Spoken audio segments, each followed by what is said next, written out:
अस्सलामुअलैकुम। कैसे हैं आप सब? उम्मीद करती हूँ आप लोग खैर आफियत से होंगे। मैं अल्लाह पाक से दुआ करती हूँ कि अल्लाह पाक तमाम ही मुसलमानों को पाँचों वक्त नमाज का पाबंद बनाए और दीन पर चलने वाला बनाए और तमाम ही मुसलमानों की हिफाजत फरमाए, आमीन।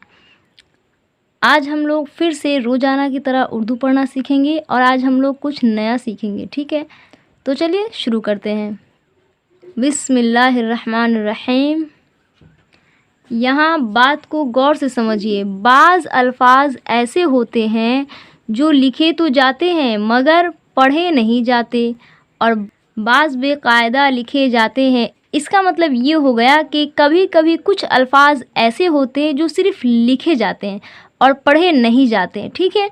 और यहाँ लिखा हुआ है बाज़ बेकायदा लिखे जाते हैं। इसका मतलब ये हुआ कि एक तौर तरीका होता है ना, एक कायदा होता है कुछ लफ्ज़ को लिखने के लिए, है ना, यानी लिखना ज़रूरी होता है, ठीक है? तो इसी तरह से लिखा तो जाएगा लेकिन पढ़ा नहीं जाएगा। तो इसी बात को यहाँ मैं लिख दी हूँ और मुझे उम्मीद है आप लोग अच्छी तरह से समझ गए होंगे।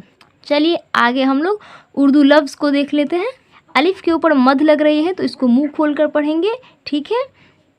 ऊपर की आवाज़ में अलिफ़ मद ज़बर आ, हमज़ा ज़ेर ई, आई या ज़ेर ये, आइए, ठीक है? आइए, चलिए, चाहिए, चाहिए, देखिए, हमज़ा की आवाज़ हल्का सा ए और ये के बीच में आएगी, ये करके, ठीक है? आइए, चलिए, चाहिए, देखिए। अब यहाँ देखिए अबू कासिम, ठीक है? अबुल कासिम नहीं होता है, अबू कासिम होता है, ठीक है? तो यहाँ देखिए अलिफ़ और लाम लिखा हुआ है तो ये लिखने में आएगा, पढ़ने में नहीं आएगा। और इस तरह के नाम को और इस तरह के लफ्ज़ को लिखने का यही तरीका है, ठीक है? और इसके बगैर लिखेंगे तो सही भी नहीं होगा और ख़ूबसूरत भी नहीं लगेगा, है ना? तो हर चीज़ की एक खूबसूरती होती है, हर चीज़ का एक कायदा कानून होता है ना? तो इसी तरह से यहाँ अलिफ़ और लाम लिखा जाएगा और पढ़ा नहीं जाएगा। अबू कासिम। यहाँ समझिए मीम जीम पेश मुझ, ता ज़बर ता, मुझता, बा या खरा ज़बर बा, ठीक है? या का नाम ले भी सकते हैं, ना भी लें तो भी चलेगा। लेंगे तब भी ठीक, नहीं लेंगे तब भी ठीक, क्योंकि हमें बा ही पढ़ना है हर सूरत में, ठीक है? बा की ही आवाज़ आएगी तो इसीलिए हम लोग या का नाम लें या ना लें दोनों बराबर है। मुझतबा, लेकिन लिखने में ज़रूर आएगा, ठीक है? चलिए अब यहाँ देखिए अबुल कलाम। यहाँ बे को लाम में मिलाया जाएगा, अबुल कलाम, और वाव और अलिफ नहीं पढ़ा जाएगा, ठीक है? खुद, लिए। यहाँ समझिए खे पेश खू, वाव अलिफ ज़बर वा, ख्वा हा शिंजिर हिश, ख्वाहिश। लेकिन इसको ख्वाहिश नहीं पढ़ा जाएगा, इसको पढ़ा जाएगा ख्वाहिश, ठीक है? खा और वाव के हल्की सी आवाज़ आएगी, ख्वाहिश। इस तरह से एकदम साफ से ख्वाहिश नहीं बोलना है, हल्की सी आवाज़ में। देखिए खे अलिफ को पढ़ेंगे और वाव की हल्की आवाज़ आनी चाहिए, ख्वाहिश, ठीक है? ख्वाहिश, इस तरह से।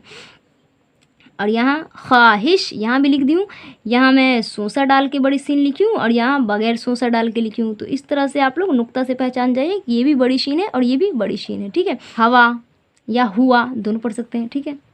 ख्वाजा नहीं पढ़ेंगे, ख्वाजा, ठीक है? इस तरह से पढ़ेंगे। ये है बा और ये अलिफ और यहाँ नीचे ज़ेर और ये लाम, काफ लाम, ठीक है? तो बा में जो अलिफ लगा हुआ है वो नहीं पढ़ा जाएगा लेकिन लिखने में ज़रूर आएगा, ठीक है? बा को लाम में मिलाएंगे, बा लाम ज़ेर बिल, काफ लाम पे स्कुल, बिल्कुल। ये आवाज़ वर फौ, रे दो ज़बर रन, फौरन।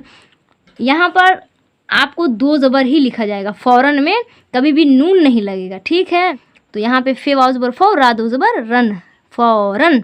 अलिफ लगेगा लेकिन पढ़ा नहीं जाएगा और अलिफ को अगर हम मिला के पढ़ेंगे तब तभी भी रा अलिफ दो ज़बर रन यही आवाज़ आएगी, है ना? फौरन। ता ज़बर ता, ऐन अलिफ ज़बर आ, ता, लाम या खरा ज़बर ला, ताला। मुझे उम्मीद है आपको समझ में आ रहा होगा। लाम या खरा ज़बर ला, यानी कि या लिखा जाएगा लेकिन पढ़ा नहीं जाएगा, ठीक है? अगर हम नाम ले भी लें तभी भी लाम ही की आवाज़ आ रही है पढ़ने में, ठीक है ना? ताला। मीम साद पेश मुस, तो पेश तू, मुस्तूफ़ा, खरा ज़बर फा, मुस्तूफ़ा। और ये जो बड़ी या लग रही है ये सिर्फ लिखने में आएगा, पढ़ा नहीं जाएगा, ठीक है? अब यहाँ समझिए मीम साद पेश मुस, तो पेश तू, मुस्तूफ़ा, खरा ज़बर फा। यहाँ छोटी या लग रही है, मैं इसीलिए दो दफ़ा लिखी हूँ कि कभी आपको इस तरह लिखा हुआ मिलेगा और कभी आपको इस तरह लिखा हुआ मिलेगा, ठीक है? तो पढ़ना मुस्तूफ़ा ही है, ठीक है? मुस्तूफ़ा, मुस्तूफ़ा। जा ज़बर ज़ा, काफ वाव खड़ा ज़बर का, ज़कात ते माकूफ ज़कात, यानी वाव तो लिखा हुआ है लेकिन पढ़ा नहीं जाएगा, काफ की ही आवाज़ आएगी, ठीक है, ज़कात। हबीबुर रहमान, ठीक है, यहाँ अलिफ और लाम नहीं पढ़ा जाएगा, सिर्फ लिखा जाएगा। बाया ज़ोर बैठ, हाया ज़र ठे, बैठे, नून गुन्ना बैठे। अब यहाँ से उर्दू शुरू हो गया है तो हम लोग उर्दू को देख लेते हैं, ठीक है। मैं उनसे खुद मिला, हम सब खुश हुए, खुशी से जाओ, वो कैसे आए, तशरीफ़ लाइए, आपा घर आ गई। यहाँ भी मैं आ गई लिख दी हूँ 2 दफ़ा, इसीलिए कि देखिए यहाँ ये सब एक खूबसूरती होता है ना, लिखने का, राइटिंग का। तो ये भी यहाँ से हमज़ा है, यहाँ से पूरा हमज़ा पढ़ा जाएगा, और ये या फिर या, और इसको हम छोटा सा भी लिख सकते हैं, ठीक है। आपकी बात बिल्कुल सही है, के साथ ज़बर सा, हाया ज़र ही है माकूफ, सही। सामान फ़ौरन जाकर लाओ, खुशी खुशी पढ़ो, घर में जाओ तो सलाम कहो। क्या आपके अंदर ये आदतें हैं? अगर हाँ तो बहुत अच्छी बात है।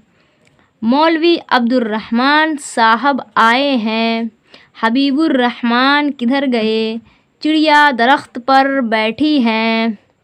अल्हम्दुलिल्लाह आज की क्लास हो गई है कंप्लीट।